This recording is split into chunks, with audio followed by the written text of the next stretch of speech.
और आरएलजेपी अध्यक्ष का कैबिनेट मंत्री पद से इस्तीफा हो गया है। पशुपति कुमार पारस ने कहा है कि आगे की रणनीति पर वो चर्चा करेंगे। उन्होंने ये भी कहा कि कार्यकर्ताओं के साथ मिलकर आगे का फैसला लेंगे। तो बड़ी जानकारी आपको दे दें, कैबिनेट मंत्री के पद से इस्तीफा दे दिया है पशुपति पारस ने।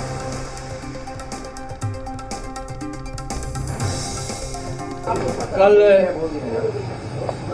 एनडीए गठबंधन के द्वारा बिहार में 40 लोकसभा सीटों के लिए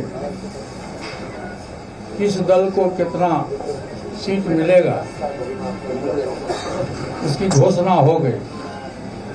मैंने आज से 5-6 दिन पहले प्रेस वार्ता में मैंने कहा था कि हम तब तक इंतजार करेंगे जब तक एनडीए का विधिवत घोषणा नहीं होता। कल विधिवत घोषणा हो गया। हम लोग 5 सांसद थे, हमारी पार्टी में 5 सांसद थे। मैंने बहुत ईमानदारी, बहुत लगन से, वफादारी से मैंने एनडीए की सेवा की। आज भी मैं माननीय प्रधानमंत्री जी का शुक्रगुजार हूँ और मैं आज भी वो देश के नेता हैं, बड़े नेता हैं, लेकिन हमारी पार्टी के साथ और व्यक्तिगत रूप से हमारे साथ नाइंसाफी हुई। इसलिए मैं भारत सरकार के कैबिनेट मंत्री से मैं त्याग कर देता हूँ। भविष्य की राजनीति आज हम अपने पार्टी के जितने भी हमारे वरिष्ठ कार्यकर्तागण हैं उनके साथ मैं बैठ के तय करूँगा। और इन सब के बीच आप बता दें कि बिहार के उप मुख्यमंत्री सम्राट चौधरी ने क्या कुछ कहा है, आइए आपको सुनाते हैं। सीट शेयरिंग कल हो गई, अब जिनका नहीं हो रहा है वो बताएं। भारतीय जनता पार्टी और एनडीए पूरी तरह तैयार है कि 2024 के चुनाव में सभी सीटों पर बिहार में जीत हासिल।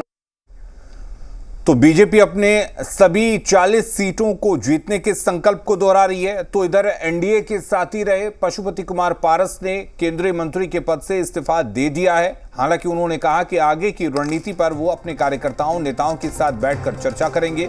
आपको बता दें कि आरएलजेपी के अध्यक्ष लगातार ये मांग कर रहे थे कि उनके जो सिटिंग सांसद हैं उनको वो सीटें दी जाए, लेकिन इस बीच बाजी उनके भतीजे चिराग पासवान मार ले गए। चिराग पासवान की पार्टी एलजेपीआर को 5 सीटें मिली हैं और उन 5 सीटों पर वो अपने उम्मीदवारों को उतारेंगे। फिलहाल यहां पर पशुपति कुमार पारस अलग थलग पड़ते हुए दिख रहे हैं। उन्होंने प्रेस कॉन्फ्रेंस किया। प्रेस कॉन्फ्रेंस में उन्होंने अपना दर्द बयां किया कि किस तरह से उनके साथ नाइंसाफी हुई है। उन्होंने कहा कि वो पूरे ईमानदारी के साथ एनडीए के साथ खड़े रहे।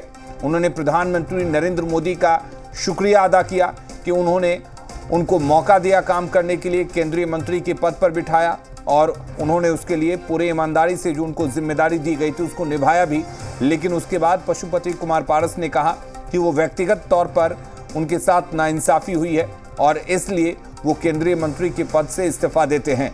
लेकिन प्रेस कॉन्फ्रेंस में ही जब उनसे सवाल पूछा गया कि उनकी आगे की रणनीति क्या होगी, क्या वो आरजेडी के साथ जाएंगे, महागठबंधन में जाएंगे, तो उन्होंने सिर्फ एक बात कही कि फिलहाल उन्होंने इस पर विचार नहीं किया है, लेकिन वो आगे की रणनीति पर अपने कार्यकर्ताओं और नेताओं के साथ बैठकर चर्चा करेंगे।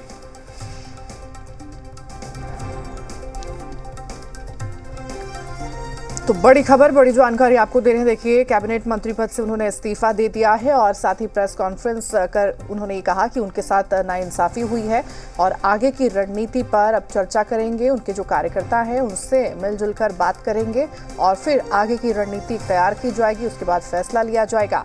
आरएलजेपी अध्यक्ष का इस्तीफा यहाँ पर देखने को मिला। आपको बता दें कि उन्होंने प्रेस कॉन्फ्रेंस करके इस्तीफा दिया है पशुपति पारस ने और साथ ही उन्होंने ये कहा है कि अभी फिलहाल आगे की कोई रणनीति उनके पास उन्होंने तैयार नहीं की है।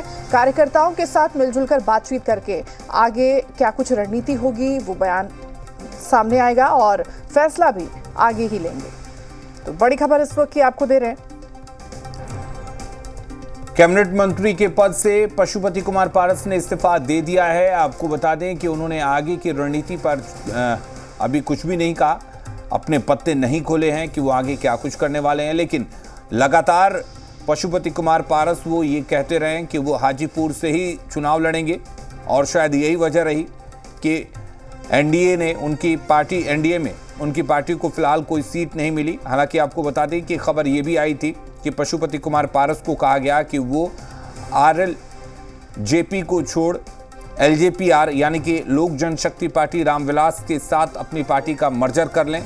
बीजेपी की तरफ से लगातार ये कोशिश की गई कि पार्टी और परिवार को एक किया जाए, लेकिन बात नहीं बन पाई।